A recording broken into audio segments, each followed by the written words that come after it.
시청자 여러분 안녕하십니까. 지금 미중 정상회담 후폭풍이 지금 북한 내부를 강타하고 있습니다. 북한 김정은은 물론이고 북한 지도부 전체가 거의 침묵에 빠져 있습니다. 거의 절망 상태라고 보면 되겠죠.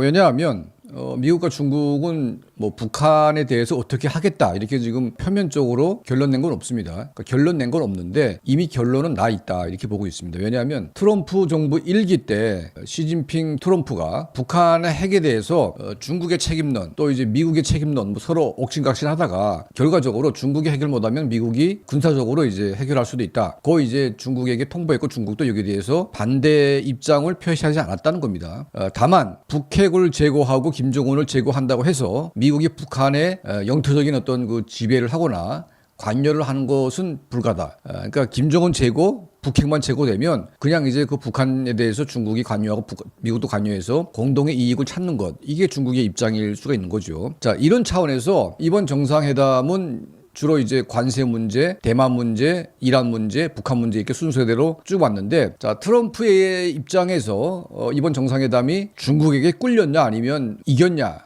이런 논쟁도 있는데, 사실상 이번 정상회담은 중국이 미국에게 완전히 굴욕적으로 당한 겁니다. 그리고 표면상 보기에 이제 트럼프는 옛날에 비해서 이렇게 막말을 안 했거나 중국을 압박하는 그런 말을 안 했을 뿐이지 얻을 건 다 얻어갔습니다. 첫 번째, 이란에서 나오는 원유 대신 미국으로 이제 중국의 원유 수요가 쏠리게 되고 베네수엘라에 투자했던 중국의 자본들 다 날아갔고 베네수엘라를 먹은 미국이 이제는 중국의 원유 수급에 대한 통제권을 가지게 된 거지요. 그러니까 이란이 저렇게 망가지게 된 것을 중국도 이걸 허용을 했고 더 이상 여기 관여를 못하니까 어차피 인정을 한 겁니다. 중국이 정말 힘이 강했다면 정말 할 말을 한다면 이란에 대해서 군사적인 공격을 가한 것에 대한 이 책임을 묻고 물리적인 그런 이제 변경에 대해서 강력하게 항의하는 것이 맞는 거죠. 그런데 명색의 동맹국 중국과 이란은 얼마나 친밀한 관계입니까? 그렇게 맏형으로 믿고 왔던 중국이 완전히 이란을 지금 미국에 팔아먹은 거 아니겠습니까? 자, 이란으로서는 정말 절망의 절망 상태입니다. 중국을 믿을 수도 없고 정말 믿지 못할 인간들이다. 이렇게 지금 판단을 혁명수비대가 하겠죠. 완전히 그냥 무자비하게 이란의 운명을 미국에게 떠넘긴 겁니다. 그러니까 중국이 수수방관하면 러시아도 거기 관여할 수가 없고 우크라이나 때문에 관여할 수 없고 그러면 지금 이란이란 나라는 도와주는 것은 아무것도 없고 자력으로서 뭔가 해야 되는데 지금 사우디 UAE까지 지금 가세한 이란 전쟁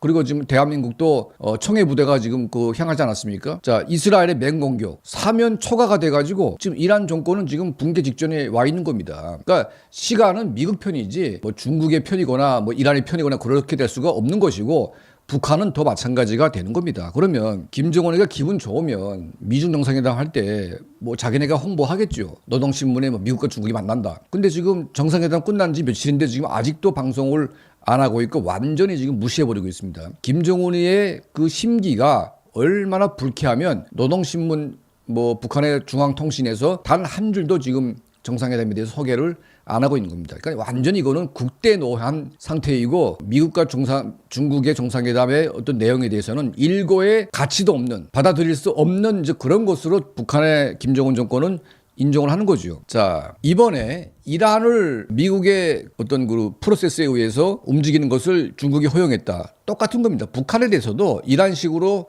하는 것을 용인했다고 보면 됩니다. 애당초 북한에 대해서 그런 식으로 안 하겠다고 하게 되면 이란도 그렇게 하면 안 되는 거죠. 베네수엘라 이란이 무너지고 러시아는 저렇게 망가지고 있고 중국이 거기에 관여를 했습니까? 할 수도 없고, 자, 중국은 자기의 국익을 지키기 바쁘고 자기 힘을 비축해야 되는 상황이고 또 대만 문제가 있기 때문에 미국과는 가급적으로 맞서기 힘든 상태입니다. 특히 북한의 핵 문제라는 것은 중국 정부가 처음부터 북한의 핵 개발을 반대했습니다. 그러니까 중국의 반대도 불구하고 핵 개발을 하기 때문에 북중 관계가 안 좋아졌고 계속 지금까지 이렇게 오는 거 아니겠습니까? 한반도의 비핵화, 특히 북한의 비핵화는 중국 정부의 일관된 정책이기 때문에 중국이 마음 먹고 북한을 고사시켜가지고 없애는 방법도 있습니다. 하지만 이란의 핵 문제가 이제 거의 풀려가고 있는 상태에서 이스라엘, 미국이 그 이란과 북한의 핵 커넥션을 우려하면서 이란 핵이 다 사라졌다고 가정해도 북한이 핵을 가지고 이란과 장난치게 되면 이거는 그 이란의 핵 문제가 해결됐다고 볼 수가 없다고 인정할 경우에 중국도 여기에 대해서는 어떻게 할 수가 없는 겁니다. 그래서 북한의 핵까지 완전히 뿌리 뽑겠다고 이스라엘과 미국이 결정하게 되면 중국은 뭐 거기에 개입까지는 안 해도 최소한 이제 수수방관하는 그냥 때려도 그냥 가만 보고 있는 거죠. 자, 이렇게만 되면 미국과 이스라엘이 북한 김정은 정권 본인 물론이고 북한의 핵을 제거하는 것은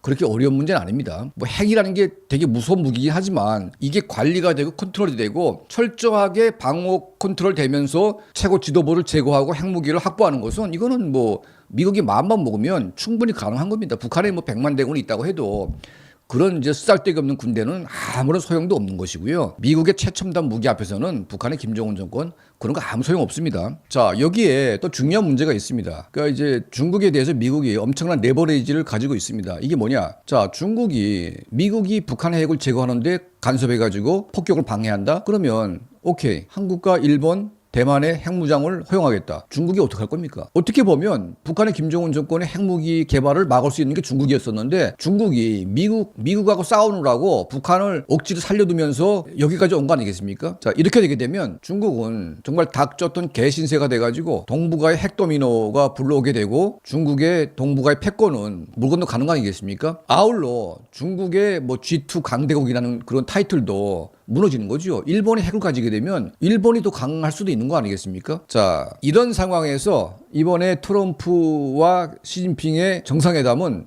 김정은에게는 사형 선고라고 볼 수가 있겠습니다. 그래서 북한 문제에 대해서 이제 시간 문제지만 트럼프가 자기 식대로 하든 중국이 하든 어쨌든 해결을 해야 될 수밖에 없다. 북한의 핵은 우리가 용인할 수도 없고 반드시 뿌리 뽑아야 된다. 이게 바로 이제 미국과 중국의 합의된 결과로 볼 수가 있습니다. 그리고 해결하는 문제에 대해서도 양국이 충돌하지 않고 그냥 이 문제는 합의를 보겠다. 그럼 대만 문제 같은 경우에는 트럼프도 한 발 약간 물러서는 눈치를 보였습니다. 그러니까 무기 파는 거에 대해서 좀 자제를 하겠다는 식으로 얘기를 했고 또 이제 그 시진핑이가 뭐 대만 때리게 되면 미국이 방어할 거냐 이렇게 물어보지 않았습니까? 자, 뭐 때리든 안 때리든 미국이 뭐 시진핑에게 경고를 이미 했고 그리고 이제 실제로 현재 대만의 군사력을 가지고 중국이 전쟁을 벌이게 되면 중국도 엄청난 타격을 받습니다. 우크라이나하고 완전히 다릅습니다. 대만은 이미 미국의 최첨단 무기들이 줄비하게 들어서 있고 F-35 전투기를 포함해가지고 대만의 군사력은 만만치 않은 것이기 때문에 중국도 엄청난 타격을 각오해야 되는 문제 다 보니까 미국이 뭐 중국이 때릴 틈 때려봐라. 굳이 미국이 더 안 준다고 해도 대만의 군사력만 가지고도 중국을 엄청나게 타격을 가할 수 있기 때문에 이거는 보통 문제가 아닌 거 아니겠습니까? 자, 여기 일본은 반드시 개입하게 돼 있고 일본은 개입한다고 얘기해왔습니다. 일본과 대만이 연합해가지고 중국을 방어할 수 있고 중국이 그 대만 일본 연합군에 대해서 압도적으로 이길 수 있는 그런 위치는 아닌 거기 때문에 대만 문제는 뭐 시진핑이 그렇게 하고 싶다고 해서 될 문제가 아닐 수도 있는 겁니다. 그러니까 대만 문제는 그렇게 넘어가는 것이고 진짜 남은 것은 북한 문제로 보는데 유일하게 미중 양국이 합의를 본 것은 북한 문제이고 어떤 식으로 해결하든 양국이 개의치 않겠다. 이게 바로 이번 회담의 핵심 우제로 볼 수가 있겠습니다. 자, 그러면서 트럼프는 나오는 길에 나 북한하고 연락하고 있다. 뭐 그는 나의 친구다. 뭐 이렇게 얘기했는데 저는 처음에 이 얘기를 들을 때 굉장히 역겨웠지만 트럼프 대통령이 원래 본심을 말하는 사람이 아니지 않습니까?